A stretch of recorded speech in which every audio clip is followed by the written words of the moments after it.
Ang bagong radyo ng bayan. News and current affairs, music and entertainment. Sumasahim papawid sa ang sulok ng bansa mula Luzon, Visayas at Mindanao. Tapat at tunay sa serbisyo publiko. Hatid sa inyo ng 32 radyo ng bayan station sa buong Pilipinas. Mas pinaganda, mas pinalawak, mas pinalakas. Ang bagong radyo ng bayan. Oras sa Radyo ng Bayan at buong Pilipinas, 8 minuto makalipas ang alas 8 ng umaga. Ang tipo kong negosyo. Ang tipo kong negosyo. Mahahanap mo rin ang iyong perfect match, ang negosyong magsisilbing inspirasyon sa iyo at makapagpapaunlad ng iyong kabuhayan. Hindi lang door number 1, number 2 at number 3 ang magbubukas para sa iyo dahil samut-saring business ang matutuklasan sa Ang Tipo Kong Negosyo. Kung saan-saan ka pa naghahanap ng business opportunity, sa akin lang, may opportunity ka na. Pwede ba kitang abutin? Ikaw kasi ang pangarap ko. Sa'yo na yung SSS, GSIS, pati na ang PhilHealth ko. Basta, akin lang ang pag-ibig mo Ang budget ko sa'yo ay limited. Limited edition. Ang tipo kong negosyo.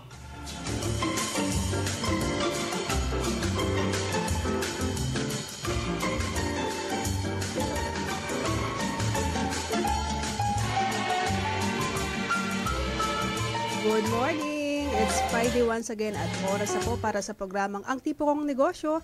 Dito lamang po sa inyong himpilan, DZRB, Radyo ng Bayan, 738 kHz sa inyong talapitan. Na napapakinggan din po sa aming sister station sa FM band, ang DWBR.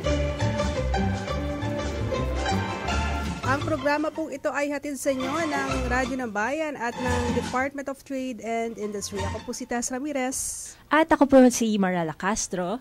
Good morning, Marel. How are you today? Good morning, Ms. Tess. At sa lahat ng mga tagapakinig ng Ang Tipo Kong Negosyo, isang magandang Biyernes ng umaga. Tama ba? Biyernes ng umaga? Umaga ng Biyernes? Umaga ng Biyernes. Umaga ng Biyernes. Ayun. Yes.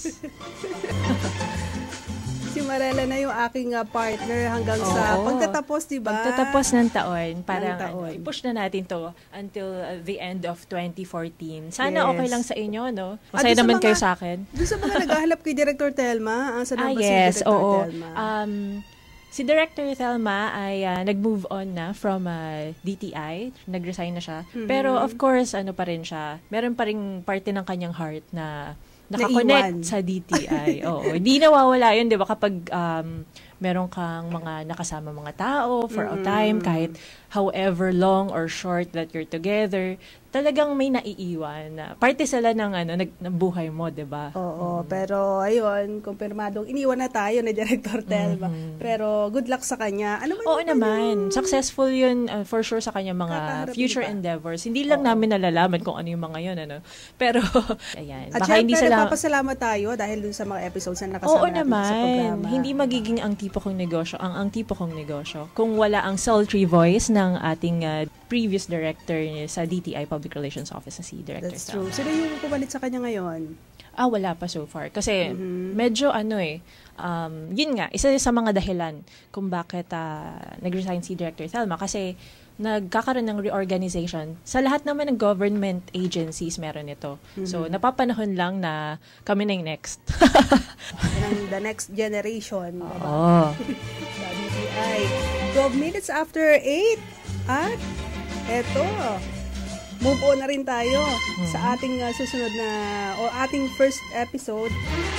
Segment lang. Pang ano na to? 117 mga kaibigan. Maraming salamat for the 117 episodes that you're listening to us. So, ngayong episode na to, Ms. Tess, ang ating tema ay Innovate to Improve Lives. Ang serious, no? Pero exciting pa rin. Dahil ang innovation ay lagi namang exciting sa ating mga buhay. Tapos, hindi naman kailangan na manatiling low-tech para lang maging at one with nature, di ba? Parang dapat pinapag-isa yan. Kasi kailangan ng technology para, yun nga yung nakaraang programa kanina, very, environmental. So, ngayon ipapakilala namin sa ating mga tagapakinig, ating mga kagilagalalas na panauhin na naging goal nila yung gamitan ng innovation para sa ikabubuti ng kalikasan at hindi lang yan, pati ng bayan, syempre. Oy, tamang-tama kasi next week celebrate natin yung Biotech Week. Really? National Biotechnology Week. O bongga, kasi From biotech November itong 24 to episode 28. na to. Ayan, so sa ating unang segmento, Bet ko yan. sinong ating makakausap, Marela? Siya ang CEO and founder ng Hybridyme Consulting, si Miss Maui Arroyo. Good morning, Miss Maui. Morning! Hi! Very Hi. sunshiny. Morning na morning. Morning na morning. Yes. Ito pong Hybridyme, very unique ang kanyang pangalan. Ano bang ibig sabihin ng Hybridyme? Ay, actually, nung sinimulan ko po yung negosyo, actually parang yun yung una kong pagkakamali. Kasi bigla akong napansin nung nag-brand na kami na, nako, hindi na ito mapapronounce ng kahit sinong tao. Talaga? Grabe naman. Hindi naman. Pero tama yung pronunciation ko, di ba? Hindi, tama naman. Okay. Pero di ba, pag Yun lang ang concern ko kumain eh. naman kami sa magarang restaurant, tapos yung official receipt, hybrid digim. Actually, unang basa ko dito, hybrid digim. Oo, di ba? So actually, para siyang sari-sari store lang. Parang pinag-combine ko lang yung hybrid tsaka paradigm. Ang ibig sabihin ng paradigm, yung paningin po natin sa mundo. So, kasi kung iba naman kung ang paningin po natin sa mundo, talagang ganito lang po tayo, 'di ba? Hindi na tayo magbabago. Di wala na po tayong mababago ever, 'di ba? Kaya iba po yung paningin namin sa mundo, iba po yung paningin namin sa negosyo. Tsaka iba din yung hybrid po kasi karamihan po ng team namin may nag-chemistry, tapos nag-management o kaya katulad ko po ako, nag-biology po ako, tapos nag-business din po ako. Kaya parang hybrid po kami. At very creative ang pagkaka-hybrid na ito. Nasabi nyo kanina na kakaiba yung inyong perspective sa mundo at sa pagnenegosyo. Ano po itong perspective na ito na napaka-unique sa Hybridyme? Ang paniniwala po kasi namin is that yung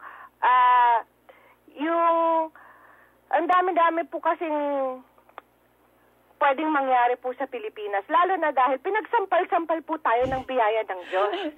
Diba? Sakit daw na namang itanim mo dito sa Pilipinas. Sinampal talaga sa atin. Hindi man lang sinalo, sinampal talaga. Ayaw lang nating magising. Tayo, diba? Tinagsak pa po tayo ng biyaya.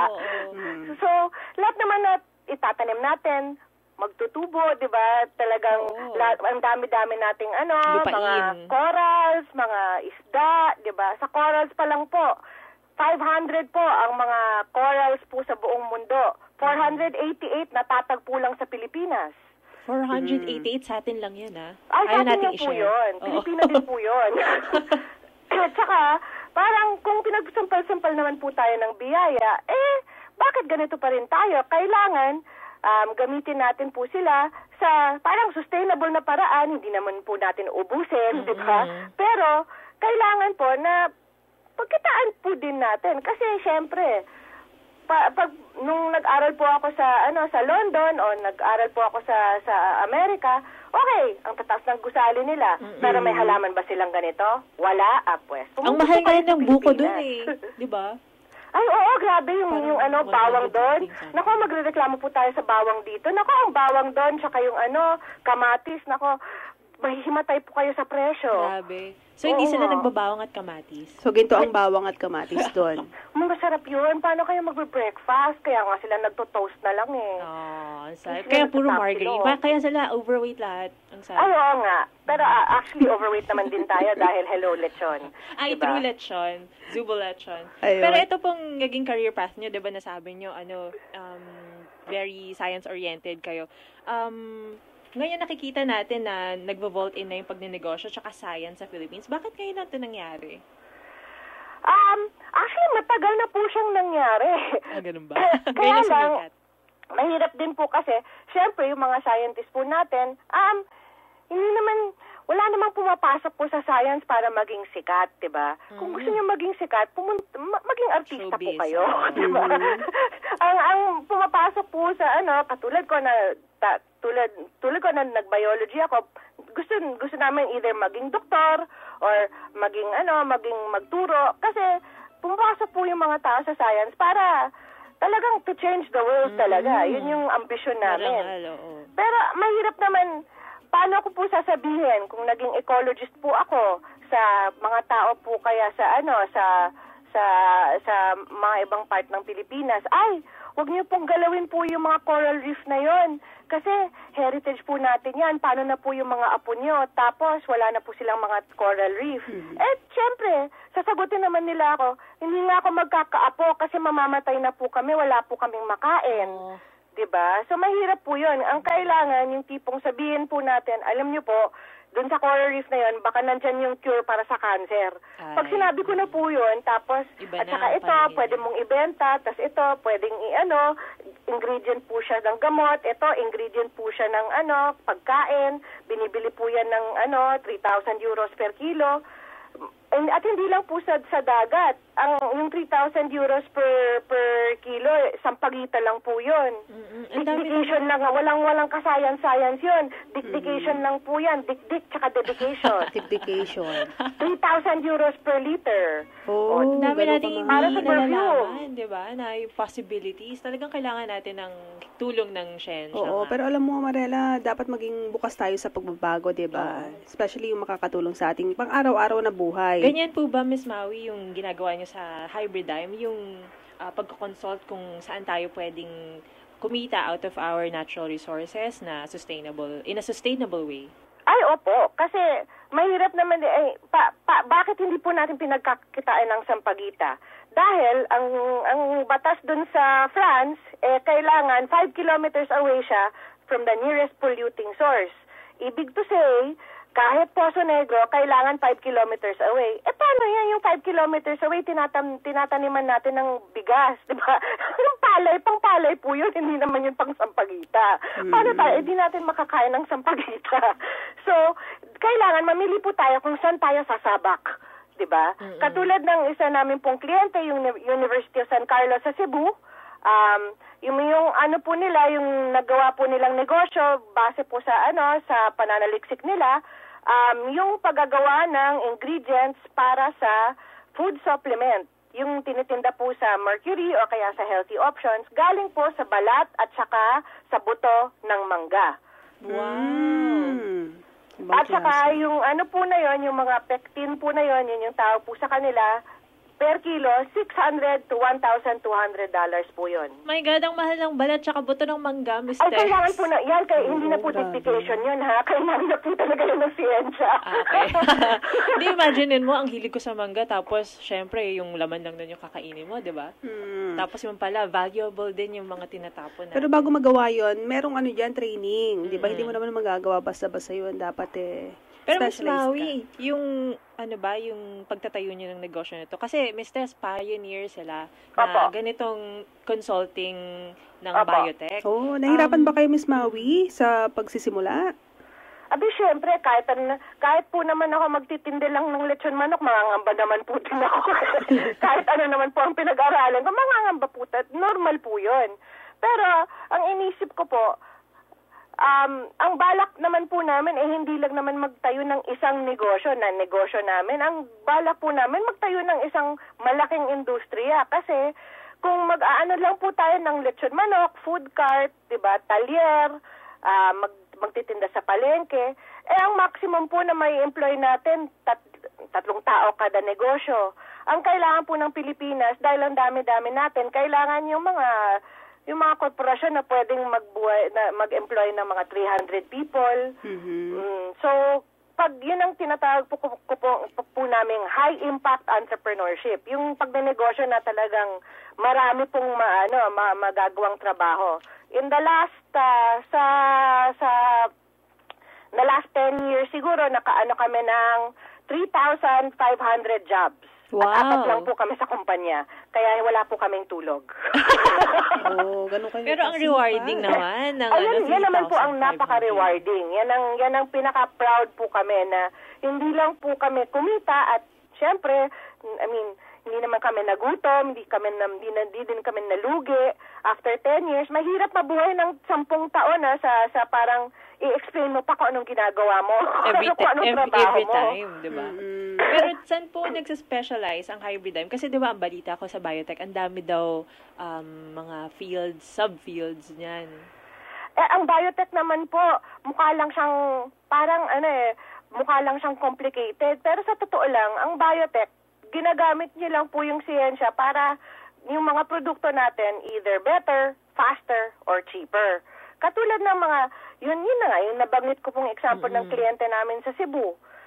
Basura lang po yun binabasura lang po natin yan So, sa teknolohiyang yun, parang, sige, sa inyo na po yung prutas. Kasi gusto lang namin po yung basura niyo. Tapos, mas mahal pa nga, anong mas gusto niyong itinda sa global market, sa bundo, yung 1,200 pesos per kilo or yung isang kaban ng mangga. Hindi lang po naman tayong nakakaano ng mangga, pero tayo lang po sa buong mundo nakakabenta ng mga ingredients na po yun na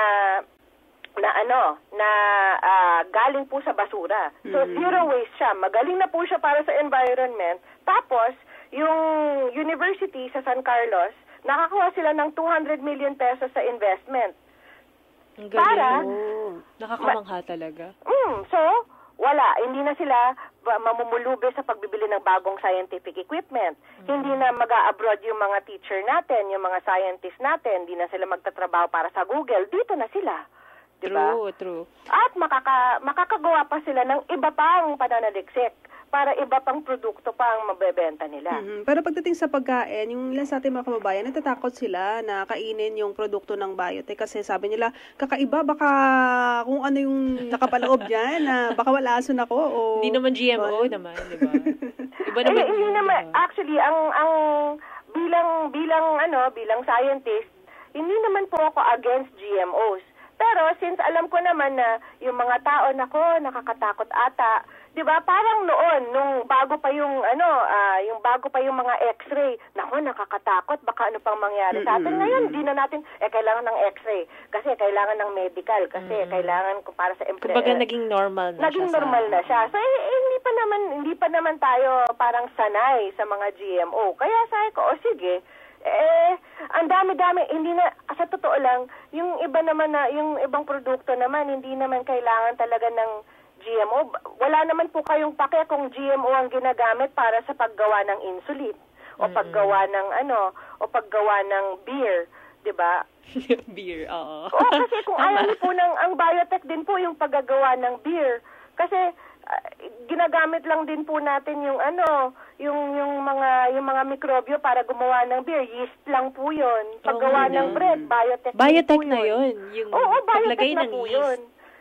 Yan lang yung bago niyang name, 'di ba? Bago siyang branding. Ganun lang po 'yon. Pero yung paggagawa ng keso, yan, ganun pa rin 'yon. Totoo po bang high risk ang biotech? High risk po siya kasi natural po sa ating mga tao din naman po tayo. Yung hindi niyo na po naiintindihan, parang ayaw niyo pong paglagyan ng pera. Kasi yun na po ang problema, ang trabaho po namin. Hindi kami, di ba ang real estate broker po, nagbebenta ng bahay. Kami po, nagbebenta po kami ng teknolohiya. So, ang may commission po kami tuwing nabebenta po namin or siyempre gagawa namin po sila ng business plan, tutulungan po namin sila, kahit pang healthcare, so mag-work na pang healthcare or pang pagkain or so agriculture or for mga big companies. Katulad ng nagtitrain din po kami ng mga big companies katulad ng Trend Micro, yung gumagawa ng antivirus. Tsaka yung sa computer, nagtrain po kami ng Jollibee. So, ang mga market po namin, corporations, malalaking corporations, tsaka mga university o kaya mga government agencies katulad ng PhilRice, WHO, ganun po yun. Tinutulungan po namin para mag-innovate po sila, para bago yung mga produkto, tsaka mas efficient, di ba? Mas mura pa. Di masasabi niyo po na mas nakikita na ng mga Pilipino ang advantages ng biotech? Opo. Kaya lang, hindi po natin sila tinatawag na biotech. Paano po? Paano po ang branding? Kasi po, innovation in general. Pag sinabi ko po na yung katulad ng biofertilizer ng isa po naming kliyente galing sa Los Baños, ang tinatawag po namin biofertilizer, hindi namin po tinatawag biotech. Kasi masyadong general. Kasi parang kailangan, pag bumibili po kayo ng shampoo, hindi ko na po kailangan i-explain ang chemistry sa paggawa ng shampoo. Sasabihin ko na lang po, maganda siyang shampoo. Pero Mas Maui, yung mga organic products. Oo, yung mga organic products natin ngayon, may ihani ba yun sa biotech? Ay, opo. Kasi yung biofertilizer po na nabanggit ko, completely organic po siya. Ang ibig pong sabihin ng organic is hindi po ginamit yung hindi natural na chemicals. Yung biofertilizer, ang gamit talaga yung mikrobyo na nasa lupa. Ang ginawa lang ng mga kliyente namin sa Los Baños, parang pinatulog lang nila para ilagay nila sa box tapos ma-export. So ngayon, pag ginamit nyo po yun sa mais, yung ginamit niyo yung biofertilizer, ang difference, ang pinagkaiba ng walang biofertilizer sa may biofertilizer, isang tonelada kada kilo. Talaga namang makikita mong Miss Maui can change the world. Kaya lang po, huwag niyo pong gamitin yun sa orchid kasi hindi maganda yung orchid. Dapat cute lang siya. Orchid. Diba? So para po sa mga gustong matuto kung paano mag-negosyo gamit ang biotechnology, nagko-conduct ba kayo ng workshops or seminars? Ay, opo. Lalo na po next week. Next week, National Biotech Week na po. So, kung saan po kami pupunta. Dahil sa mga 10 years na tong sa negosyo namin, nakatrain na po kami ng 16,732 na gustong magnegosyo sa biotech. Yung iba, puro gustong mag-farming, yung iba gustong sa dagat, yung gustong ng mga crab o yung mga lobster, katulad ng mga nasa mangroves natin sa Siargao, 'di ba? Ang gaganda ng mga doon. Pero hindi pwede silang galawin. Konti-konti lang dapat ang i-harvest natin. So therefore, pag konti lang yung supply, dapat mas mahal, 'di ba? Rare siya eh. Diba? Parang yung diamante, hindi mo naman napupulot kung saan-saan. Diba? Katulad din ng mga crab natin doon. Saksakan sila ng sarap. My gosh, titirik ang dila nyo sa kaligayahan. Tsaka ang tamis, diba? Ay, oo. Pero hindi naman pwedeng, Diyos ko, tunelada nating ibenta sa mga Amerikano. Hindi pwede. Mauubusan po tayo. Masisira po ang environment natin. So, therefore, since konti lang sila, benta natin ng mas mahal. Babayad naman sila eh. True. At saka talagang nakikita ko yung benefits na ginagawa ng Hybridyme na yung environmental consciousness. Kahit meron kang potentially good product, kailangan nandun pa rin yun sa pagninegosyo. Of course, hindi dapat mawala yun. Miss Maui, maraming salamat for your time dito sa Ay, walang anuman po. Salamat. Thank you so much. You're super fun. Sige, thank you. Bye-bye. Ako mga kaibigan, si Miss Maui Arroyo, CEO and founder ng Hybridyme. Isang minuto makalipas ang alas 8 ng umaga at magbabalik pa po ang programang Ang Tipo Kong Negosyo.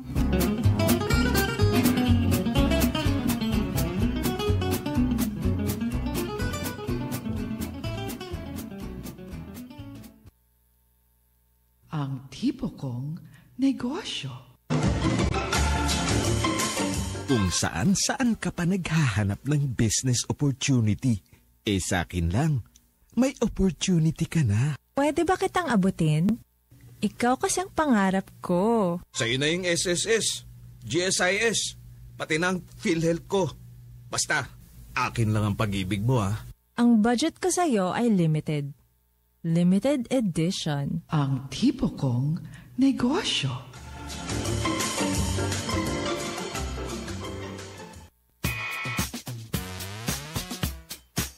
para-paraan lang. Tuloy-tuloy po tayo para naman sa segmentong ito at kami pa rin po ang inyong mga nakakasama ko, si Tess Ramirez. Ako po si Marela Castro.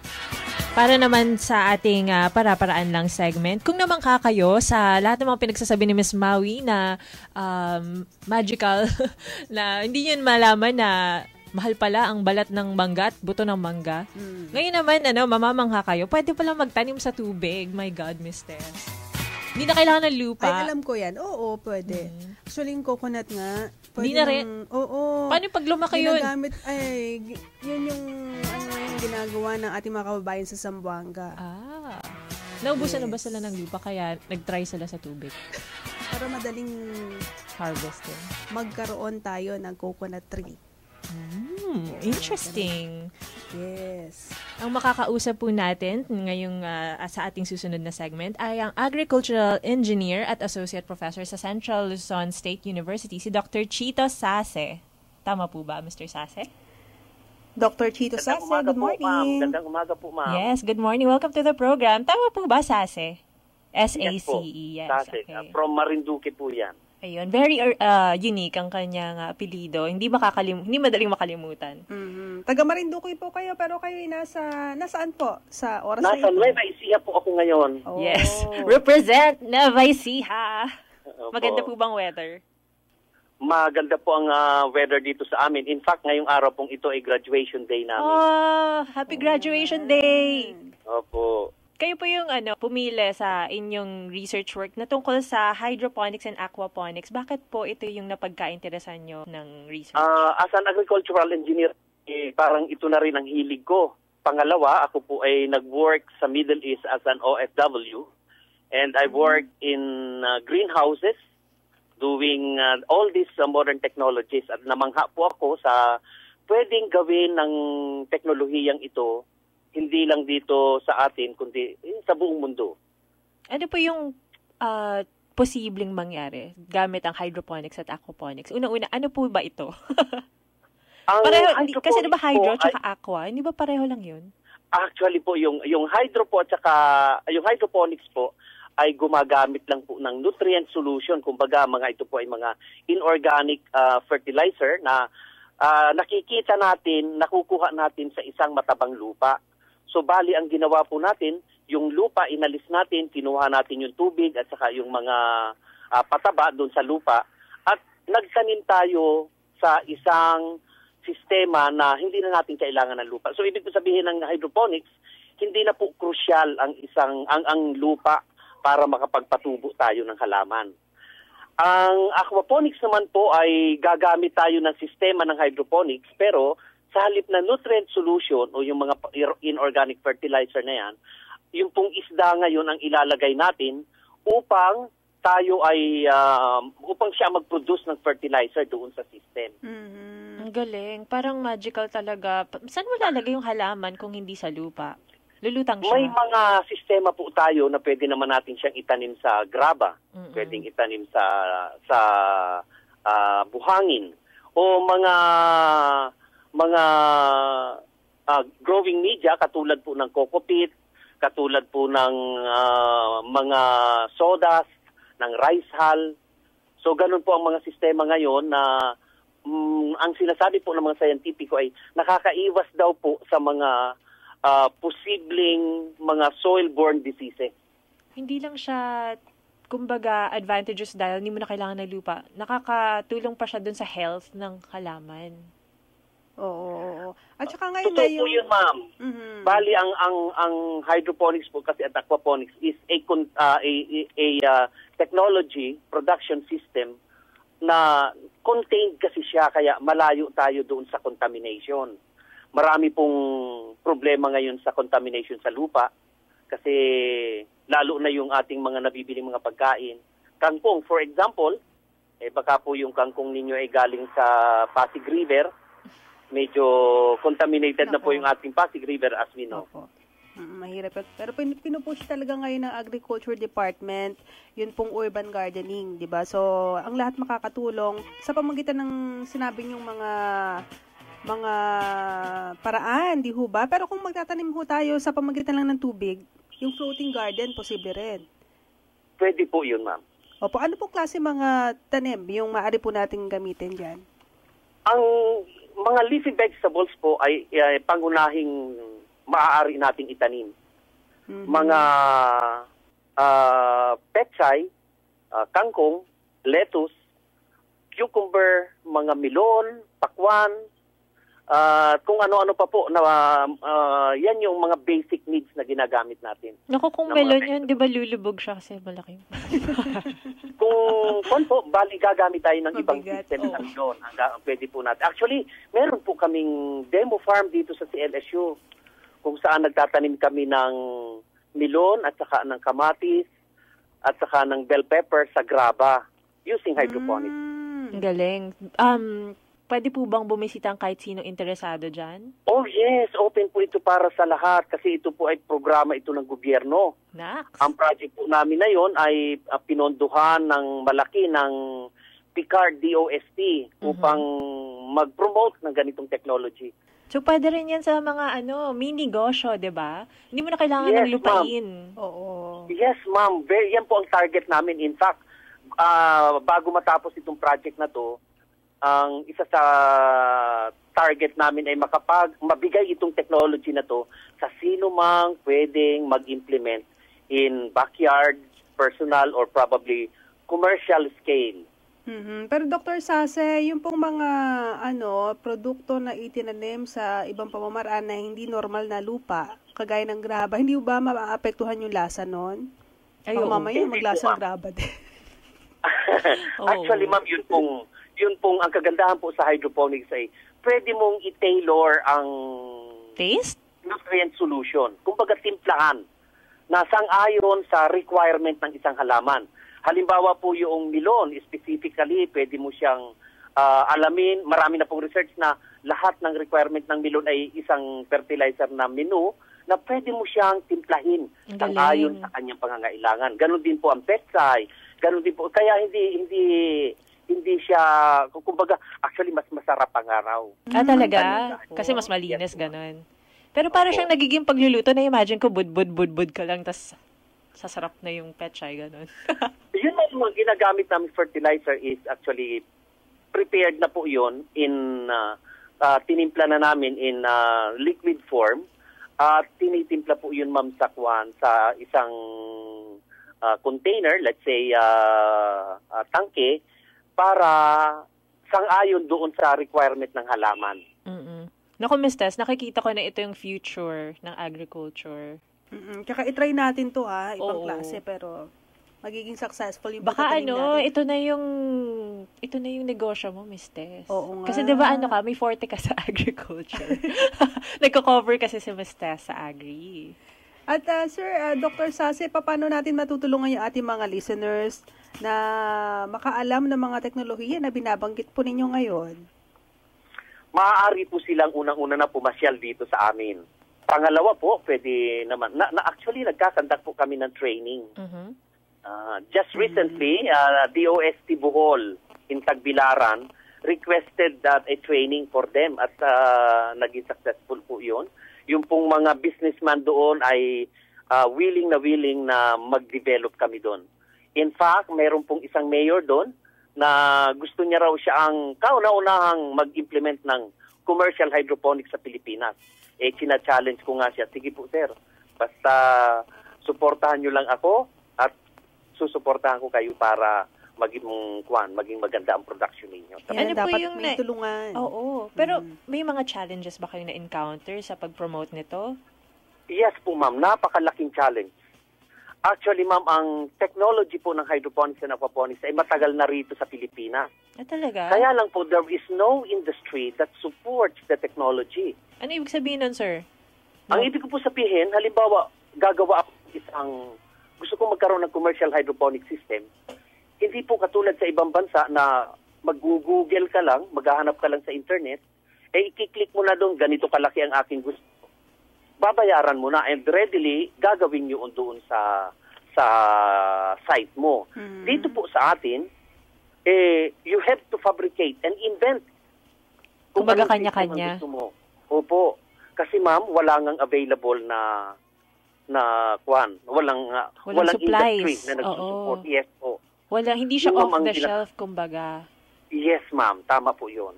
So, ang ginagawa po namin sa research, gumagawa po kami ng sistema, production system, para gayahin noong mga prospective implementor. Pag po nakita nila rito, ito pong technology, ituturo namin sa kanila, at aalalayan po namin sila until they really have the technology. Pero okay yan, para sa mga nakikinig na meron kayong business sa manufacturing, di ba? Kailangan ng ating bansa itong hydroponics at aquaponics kasi pwede itong solution sa food shortage, di ba, sir? Ayun po, ma'am, ang actually ina-address ng hydroponics and aquaponics. Because even in unproductive space, as long as you have sunlight and energy, makakapag-produce po tayo ng more than what we can produce in the open field. Pwede ba ito sa bubong? Kasi diba kapag sa bubong, sumasalo siya ng rainfall. So may tubig ka na dun. Pwede po yan, ma'am, sa bubong. Actually, ini-encourage namin na sa rooftop, gawing greenhouse yun for their own production. Tapos ang cute pa na bubong mo, Miss Tess, diba? Oh. Diba? Honestly. Mas lalong mapapaganda pag gano'n yung may mga ganong nakalagay. Mura po ba? Pwede rin po, ma'am, sa terrace, sa ibabaw ng inyong mga garahe. So, pwede siya sa landscaping. Oh, yes, ma'am. Talagang dapat po, kailangan po siya doon. Mura lang po bang mag-setup ng ganito? Kasi bilang wala kayong readily made supplies, parang mag-iimbento kayo ng mga tubo-tubo kung paano dumadaan yung mga kung saan-saan. So, paano po yung process ng paggawa ng ganitong system? Ang cost po ay depende sa gusto nyo. And there is no limit kung gaano kalaki at kung gaano ka-sophisticated. So, kung maliit lang po, na iniisip nyo lang ay para lang sa pamilya ninyo, you can have a very small vertical garden, as small as a square meter, kung saan yung inyong mga tanim ay pataas. Kumbaga, naka-verticalize siya. Tapos, kung gusto niyo naman po ay mas malaki, then semi-commercial, we can create a system for that. Basta tutulungan niyo po sila kung paano. Yes, ma'am. Basta po tutulungan niyo sila kung paano gumawa yan. Yes. Opo, narito lang, ma'am. Magre-request lang po dito sa amin, sa university, tutulungan po namin sila. At ito po ang commitment ng PICARD at ng CLSU, ng Central Luzon State University. Actually po, yan ang pinupush nila ngayon. In response to the call of the government to increase food production. Alam niyo po ba, Ma'am Maria, na ang ating mga younger generation hindi na marunong kumain ng vegetable. Si Marge, hindi marunong kumain ng vegetable. Nahilig na po silang kumain ng hamburger. Oo nga. Tapos ang mahal pa nung pechay na sobrang liit dun sa loob ng hamburger, di ba? Tapos, ma'am, kaya daw tayo ay masasakitin at mga nagiging punggok na tayo kasi kulang tayo ng nutrition. That's true. Pero kapag meron kang aquaponics at hydroponics, hindi mo lang pwedeng ibenta yung gulay na mapaproduce mo. Pwede mo pa siyang pang sarili, diba? Healthy ka nun. Importante. We should have readily available vegetables in our backyard kasi. Yun ang kailangan. At Dr. Sase, doon sa mga hindi ho makakapunta ng Nueva Ecija, wala ho ba kayong mga training dito sa Manila? Actually, nagpo-propose na po kami ng training. Actually, kung sila ay magre-request, susulat sila, pwede naman po kaming magbigay specifically for them. Katulad nga po nung ginawa namin sa Bohol. And we have many scheduled trainings and workshops. Ayun, balitaan niyo po kami, Yes, Thank you very much. Para mabalitaan din namin yung ating mga tagapakinig. Maraming salamat po, Dr. Sase. Maraming salamat. Yes, ma'am. Naku, Miss Tess, attack na tayo dito sa hydroponics and aquaponics. Parang aninis-linis pa niyang gawin. Oo nga try natin to. Ang inyo pong narinig ba, kaibigan, ay si Dr. Chito Sase, isang agricultural engineer at associate professor ng Central Luzon State University. Nagatid sa atin ng 47 minuto makalipas ang alas 8 ng umaga.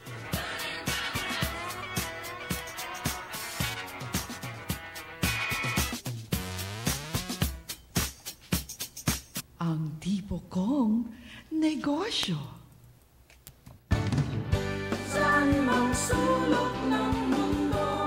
Tangkilikin natin ang radyo ng Pilipino, ang tinig ng mamamayan. Ito po ang inyong lingkod, Secretary Sunny Coloma, dito sa DZRB, Radyo ng Bayan, 738 kHz. Konektado ka! Pinoy! Konektado ka! Pinoy! Konektado ka! Pinoy! Konektado sa PBS! Ang tipo kong negosyo. Maging produkto ka man.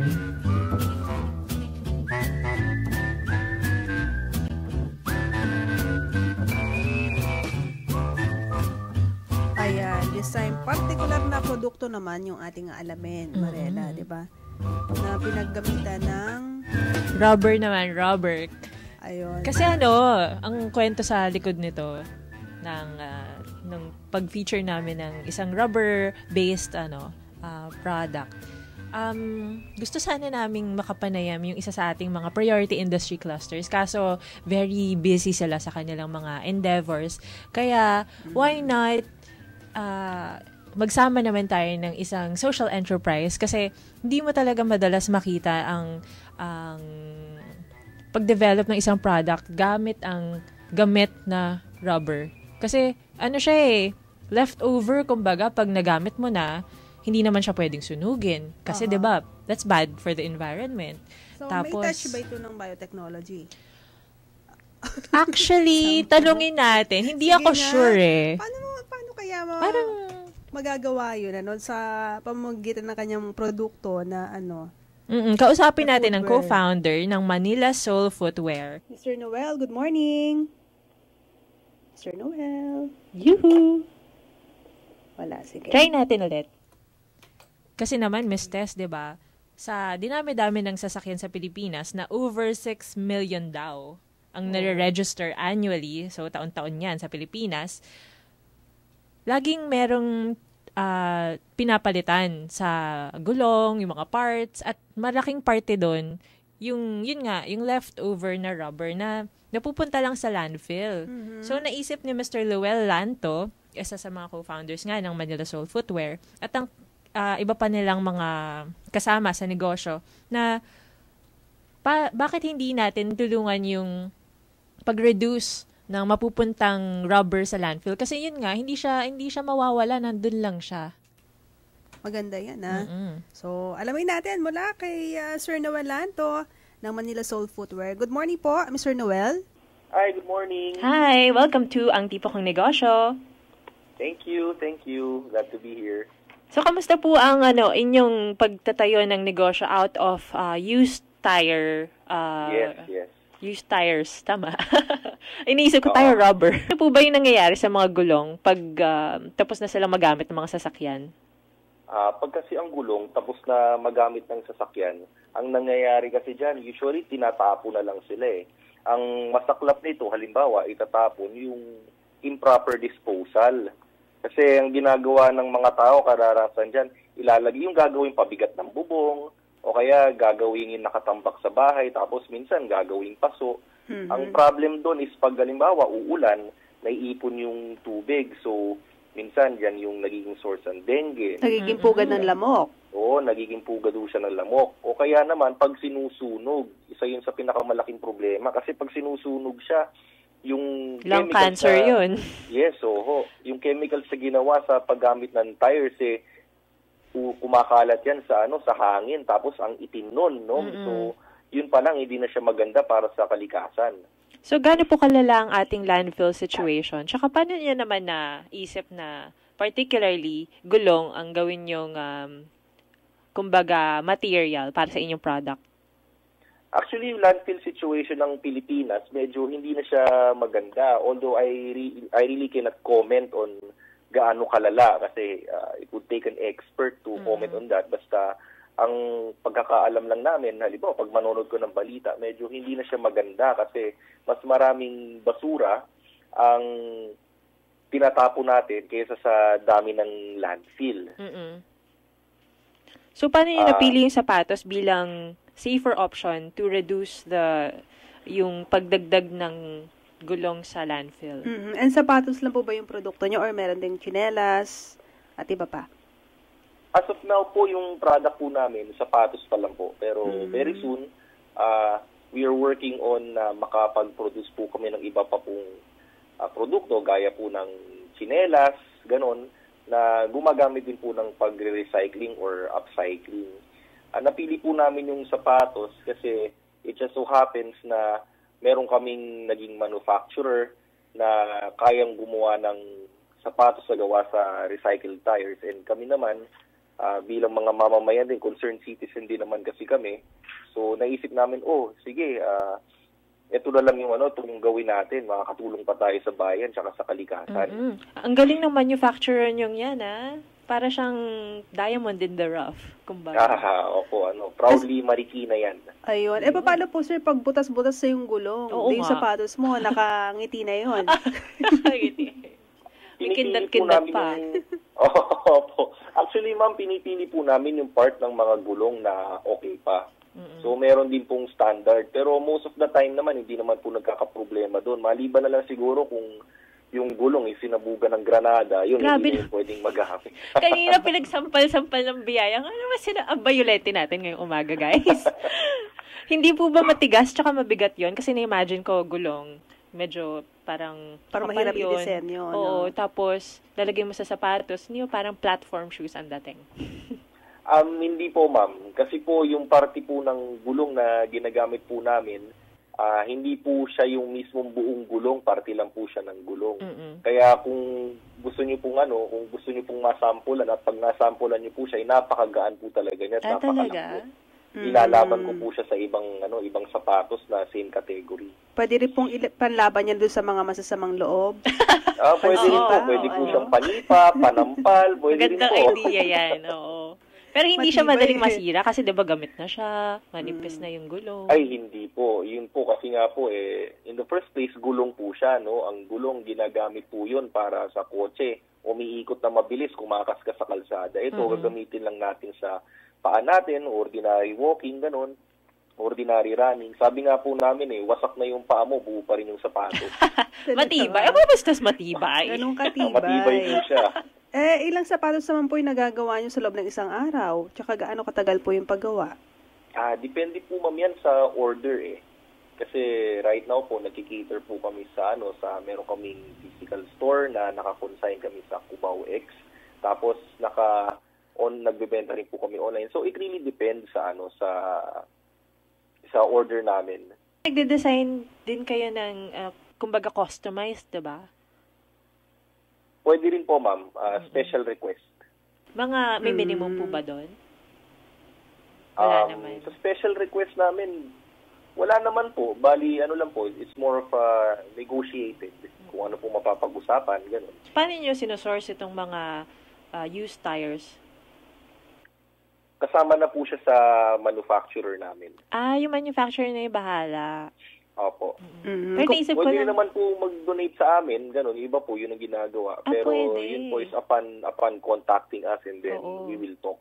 Okay yun Oo, pwedeng gawin yun. Negosyo din, di ba? Kumusta naman po ang kita dyan? Yung kita po namin, maganda naman po. So far po, okay pa naman po, paakyat, gaya po ng mga startup entrepreneurs dito sa Pilipinas.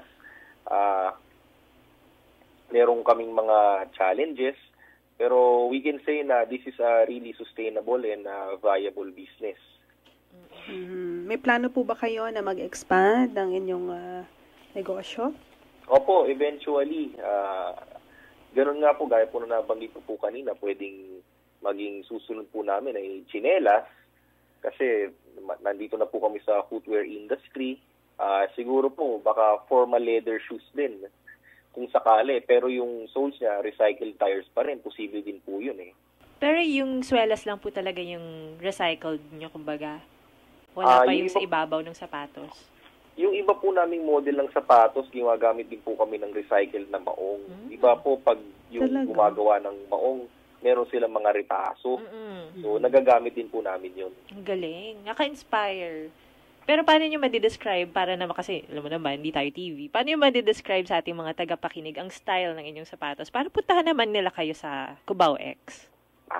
Yung style po ng sapatos namin ay very casual na sneakers type na sapatos na pwede nyo ikumpara sa, bawal magbanggit ng brand. Okay. pwede nyo ikumpara sa mga ibang brand na medyo popular din. In a sense na nakalinya kami dun sa ganung category. Ito po ay ginagamit casually, panlakad o pag naka-shorts. Ang taas po niya ay canvas. Yung design niya is plain yet simple yet elegant. Ayun, pasyal na lang sila sa inyong area para nila makita, di ba?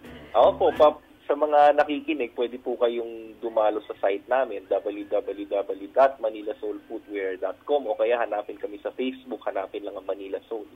O kaya kung gusto nyong itry yung sapatos, nandun po kami sa Mad Kahuna Surf Shop sa Cubao Expo, number 51 Cubao Expo. Araneta Compound. Thank you so much, Mr. Noel Lanto, for your time with us. Maraming salamat din po. Glad to be here. Ayan mga kaibigan, ating mga naging panoodin para po sa segmentong ito o episode na ito ng Ang Tipo Kong Negosyo. Sana na-inspire kayo sa lahat ng mga nasabi nila at yung mga possibilities na na-introduce nila sa inyo na kaya nyo palang gawin. So next week po, muli ho tayo magkakarinigan. Maraming salamat sa inyong ginawang pagsubaybay, Marels. Nagpapasalamat tayo sa ating mga nakatuwang kay Miss Marjorie Posas. Yes, sa of course. side kay Engineer Lita de los Santos. Thank you po. And June Paladan. Ngayon sa ating technical supervisor, Jet Kangko. At kami po inyong mga nakasama. Ako si Tess Ramirez. At ako po si Mariela Castro. Bye! Nice weekend. Like us on Facebook, Ang Tipo Kong Negosyo. Tumbak na oras sa hudyat, 9:00 ng umaga.